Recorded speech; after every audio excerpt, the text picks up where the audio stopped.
नमस्कार दोस्तों।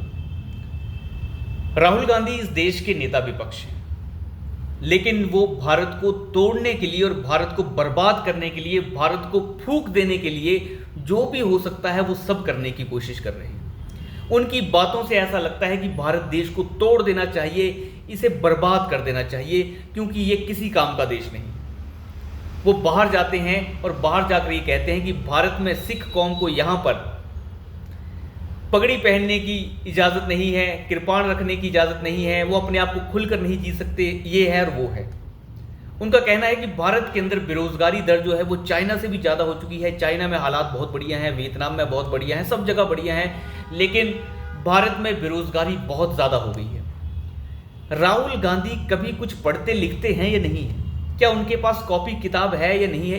कोई अंदाज़ा नहीं है इसका। क्या आपने कभी देखा कि यहाँ पे सिखों को पगड़ी पहनने की इजाज़त ना हो, या फिर यहाँ पे सिख जो है आज़ादी से ना रहते हों?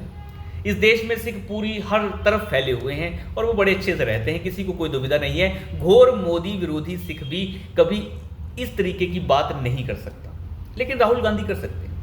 राहुल गांधी के अंकल सैम ये पहले ही कह चुके हैं कई बार कि भारत के ऊपर जो नॉर्थ ईस्ट भारत के जो लोग हैं वो चाइनीज़ की तरह दिखते हैं और नीचे के जो लोग हैं वो अफ्रीकन की तरह लगते हैं। इस तरीके की बातें वो कर चुके हैं। राहुल गांधी पहले ही कह चुके हैं कि भारत कोई देश नहीं है, वो बहुत सारे राज्यों का एक समूह है।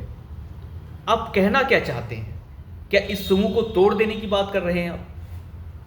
भारत राज्यों का समूह नहीं, भारत एक अखंड भारत है, और जो है कम से कम उसे बचे रहने दीजिए। राहुल गांधी जी, आप पहले ही इस भारत को, आपके बाप दादा जो हैं वो तुड़वा चुके हैं। नेहरू जैसे बाप दादा आपके इसे तुड़वाकर हिस्सों में तोड़ चुके हैं और 65 में सारी जमीन चीन को दान दे चुके हैं, और आप गालियां मोदी को देते हैं। राहुल गांधी कहते हैं कि चीन की जो बेरोजगारी दर है वो बहुत कम है और भारत की बेरोजगारी दर बहुत ज़्यादा है। मैं आपको बताऊं, राहुल गांधी का पढ़ने लिखने से कोई मतलब नहीं है। इस वक्त भारत के अंदर 2023 अगर जुलाई की रिपोर्ट्स आप देख लें तो भारत के अंदर बेरोजगारी दर लगभग 8% की है, और अगर आप चीन की बेरोजगारी दर देखेंगे तो वो 17% से ज़्यादा है। आप अंदाज़ा लगा के देखिए, चीन की बेरोजगारी जो दर है वो 17% से ज़्यादा है, भारत की 8% के आसपास है।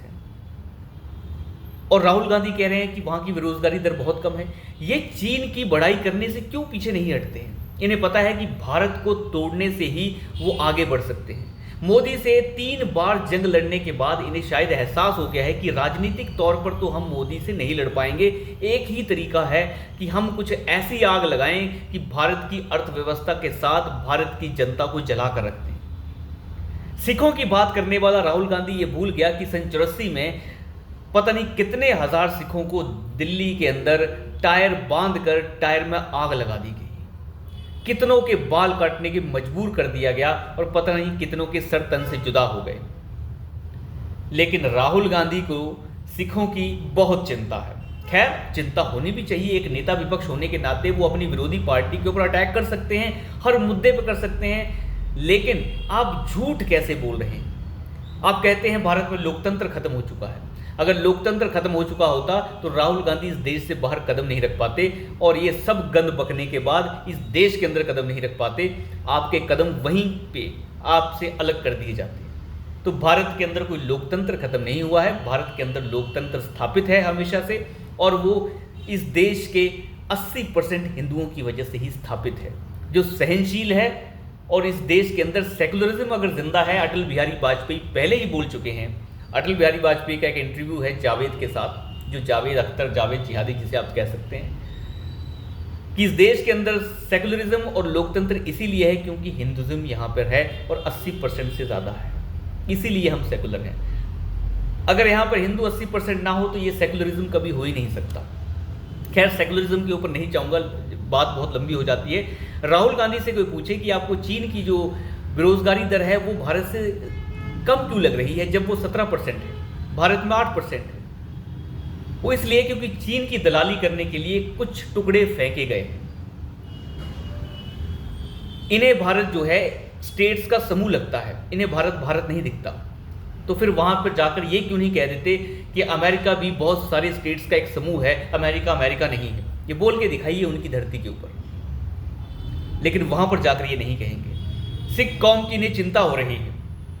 लेकिन राहुल गांधी जो आग लगाना चाहते हैं, इन्हें अंदाज़ा है कि मोदी को हम राजनीतिक लड़ाई में तो नहीं हरा पा रहे हैं, तो हमारे पास एक ही तरीका है कि हम देश के अंदर ही आग लगा दें ताकि पूरा देश जल उठे। इसीलिए कभी ये जातियों की बात, कभी किसी और चीज़ की बात, फलाने जाति को नौकरी नहीं दी, उस जाति को नौकरी नहीं दी, हालांकि सभी जातियों को बराबर सब कुछ मिल रहा है, आरक्षण सभी को मिल रहा है।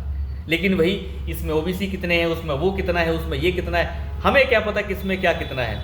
जब सबको आरक्षण मिल रहा है तो सब आरक्षण से ही जा रहे हैं, जो काबिल होता है वो आगे निकल जाता है।